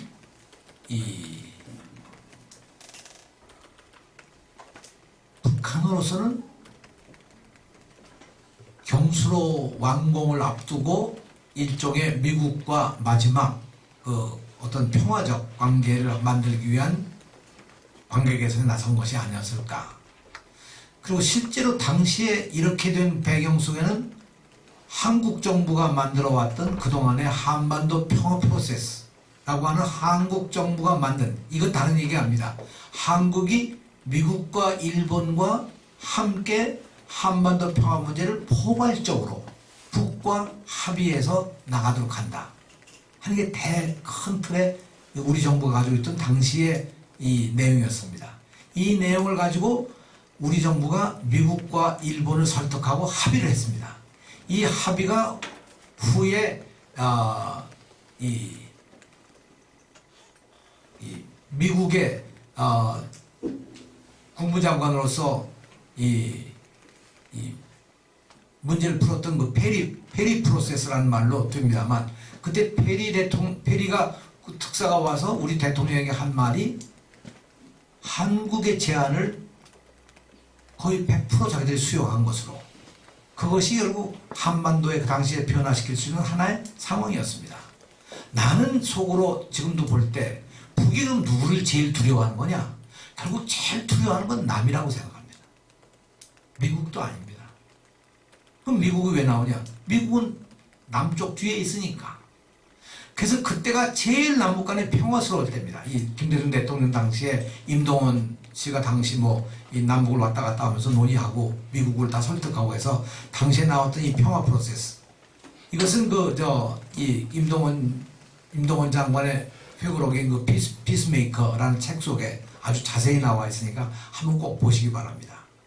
2000년 상황에서 평화에 대한 우리가 주도적 역할을 했기 때문에 이것이 정말 효과적으로 미국을 움직이고 북한을 움직여서 미북 간에 북미 간에 이런 대화가 고위급 대화가 이루어지고 미국과 북한 간의 정상회담까지도 약속이 되어 있던 그런 상황으로 발전했던 것이고요. 그래서 이런 상황이었기 때문에 결국 핵 문제 해결도 그때 만일 제대로 됐다고 하면 문제없이 해결이 됐었겠죠. 이것이 결국 딱 깨진 게 2002년 결국 아까 얘기한 켈리 리포트에서 문제가 생긴 거죠.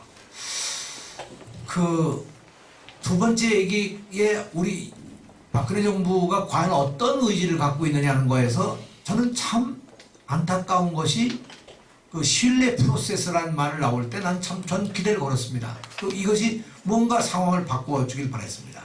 신뢰라는 말은 상대를 믿어주는 거죠. 상대가 나를 믿어준다는 걸 전제하지 않고 그래야 서로 간에 믿음이 생기는 거 아니겠습니까? 그래서 남북 간의 그런 신뢰 프로세스가 결국 결실을 내게 되면 상당히 진전된 뭐가 있을 것이다 생각했고, 그러려면 그 당시에 제일 먼저 풀어야 할 것이 오이사 조치였습니다. 오이사 조치를 풀지 않고는 어떤 것도 지금 풀어낼 수가 없는 상황입니다. 오이사라고 하는 것이 잔물쇠 역할을 지금 하고 있어서 아주 굳게 잠궈놓은 거기 때문에, 그래서 이번에 드레스덴 선언에도 알맹이가 없다고 전문가들이 표현하는 이유는 오이사에 대한 조치도 없을 뿐만 아니라 어떻게 남북관계를 풀어가겠다는 구체적인 제안이 없기 때문에 아무리 어떤 얘기를 제안을 해도 거기서 남북 문제를 풀어갈 수 있는 정책적 변화를 읽을 수가 없다. 그런 거죠. 특히 과거 이명박 정권하고 차별이 없다. 그래서 저는 정말 안타깝게 생각해요. 오이서조치라는 것이 과거 정부가 한 거니까 과감하게 풀고 새로운 출발점에서 새롭게 갈 수가 있었는데 지금 벌써 정부가 출발한 지 뭐 1년이 훨씬 지나도록 아무런 그런 변화가 없으니까 참 안타까운 거죠. 앞으로도 나는 정말 정부가 올바로 신뢰 프로세스에 서서 제대로 이것을 이끌어갔으면 좋겠다는 생각을 다시 한번 합니다.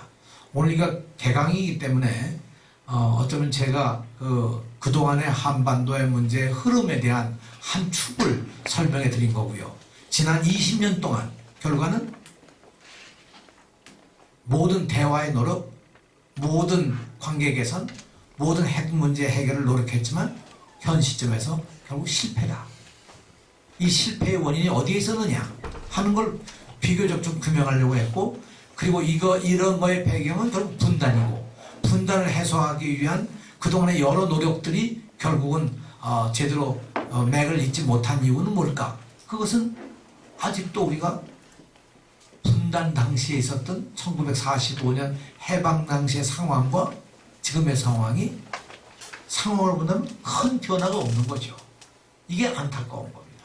이런 것을 어떻게 우리가 해결할까 하는 것을 앞으로 이 강의를 쭉 들으시면서 아마 충분히 납득을 하시고 해법을 찾으시리라고 생각을 합니다. 제가 더 시간을 두고 좀 말씀 나눠야 되는데 다음 일정 때문에 부득이 빨리 떠나는 걸 용서해 주시길 바랍니다. 네, 고맙습니다.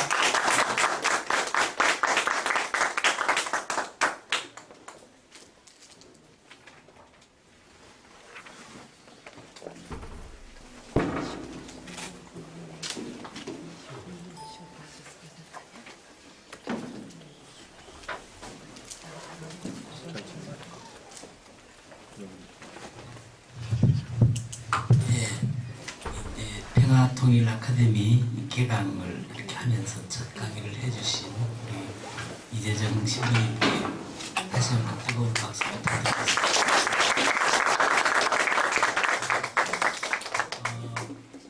아까 출석할 때, 출석 부를 때 다 못 오신 분 혹시 있어서 다시 한번 아까 출석 부를 때 없었던 분들 다시 한번 제가 호명해 보겠습니다. 권친환 목사님 오셨습니까? 정준자 권사님, 이인복 권사님, 나스코 전도사님, 안정규 전도사님, 네. 정찬경 전도사님, 네. 신현규 목사님,